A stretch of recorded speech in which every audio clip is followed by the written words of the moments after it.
Shri Swami Samarth. Jaishankar. 2 April या दिवशी आहे रामभक्त हनुमान यांची जयंती. रामभक्त हनुमान यांनाच श्रीरामाने चिरंजीवीचं वरदान दिलेलं आहे.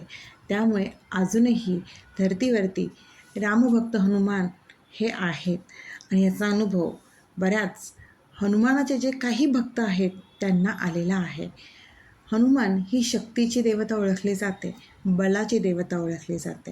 आणि हनुमान जयंतीच्या दिवशी जो कोणी हनुमानाची विशेष पूजा किंवा उपाय करेल त्यांना प्रत्येक संकटातनं दूर राहण्यासाठी हे मारुतीराया नक्कीच मदत करत असतात.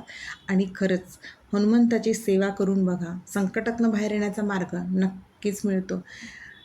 शनी महाराजांच्याही 7:30पासून दूर राहण्यासाठी, त्यांचा प्रभाव कमी होण्यासाठी हनुमंतरायाची पूजा केली जाते. याच हनुमंत जयंतीच्या दिवशी आपल्याला सकाळी आंघोळ करून मारुतीच्या मंदिरात जायचं आहे.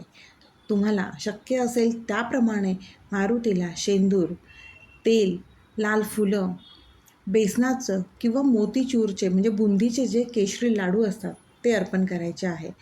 या दिवशी आपल्याला हनुमान चालीसा, सुंदरकांड याचं पठण करायचं आहे.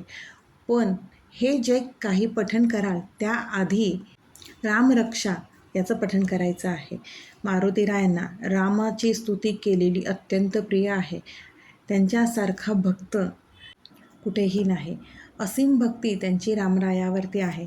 त्यामुळे जो कोणी मारुती मंदिरात जाऊन हनुमान चालीसा नाही म्हटली, फक्त श्रीरामाची स्तुती केली किंवा श्रीराम हे जरी म्हटलं तरी मारुतीराया प्रसन्न होतात. इतकं त्यांना राम नाम हे प्रिय आहे. त्यामुळेच प्रत्येक वेळेला जेव्हा मारुतीरायाच्या समोर उभे राहाल ना, त्यावेळेला आधी श्रीरामाचं नाव घ्या आणि मग हनुमंतरायांचं नाव घ्या. त्यामुळेच या दिवशी हनुमान चालीसा, सुंदरकांड किंवा बजरंग बाण हे जे पठण करणार असाल तर त्याच्या आधी रामरक्षाचं पठण करायला विसरू नका. रामरक्षाचे पठण करा, रामस्तुती करा आणि त्यानंतरच हनुमान चालीसा, सुंदरकांड किंवा बजरंग बाण याचं पठण अवश्य करा. आणि हनुमंतरायाचा जो मंत्र आहे तो म्हणजे ओम हम हनुमंते नमः. या मंत्राचा जप या दिवशी संपूर्ण दिवस मनोभावाने करा. नक्कीच बजरंगबली तुमची मनोकामना पूर्ण करतील. तसेच 11 पिंपळाच्या पानावर श्रीराम लिहून त्याची माळ हनुमंताला अर्पण करा. यामुळे तुमची अडकलेली कामं पूर्ण होते. हनुमंतरायाला चमेलीच्या तेलात सिंदूर मिक्स करून तो मिसळून अर्पण करा. यामुळे तुमची संकट दूर होतील आणि तुमचा शनिदोष कमी होईल. हनुमंत जयंतीच्या दिवशी हनुमान चालीसा, बजरंग बाण याचं पठण केल्याने मानसिक शांती आणि एक प्रकारची सकारात्मक ऊर्जा आणि शक्ती मिळते.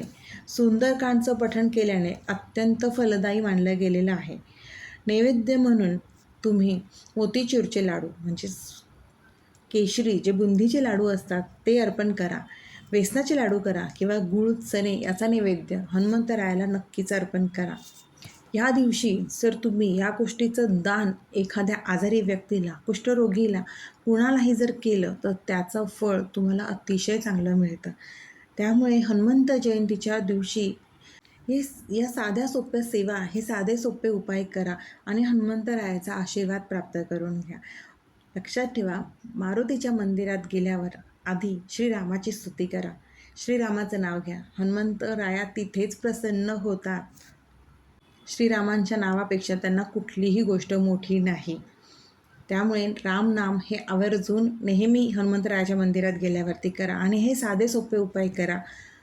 तुमची कुठलीही समस्या असू दे, आरोग्याची समस्या असू दे, आर्थिक समस्या असू दे किंवा मानसिक शांततेची समस्या असू दे किंवा आपल्या घरात बाहेरील बाधा असू दे, नकारात्मक ऊर्जा आपल्याकडे असू दे, या सगळ्यातनं मारुतीराया हे हनुमंतराया आपल्याला नक्कीच बाहेर काढतात. त्यामुळे आणि हो, कर्म कष्ट तितकेच प्रामाणिक हवेत. आपले कर्म कष्ट जर प्रामाणिक असेल तर कुठलीही देवता आपल्या सेवेला नक्कीच भरभरून फळ देत असते आणि आपल्यावरती भरभरून कृपा करत असते. त्यामुळे सेवा करा, सेवेकरी व्हा. श्री स्वामी समर्थ. अशक्य ही शक्य करतील स्वामी, अशक्य ही शक्य करतील स्वामी.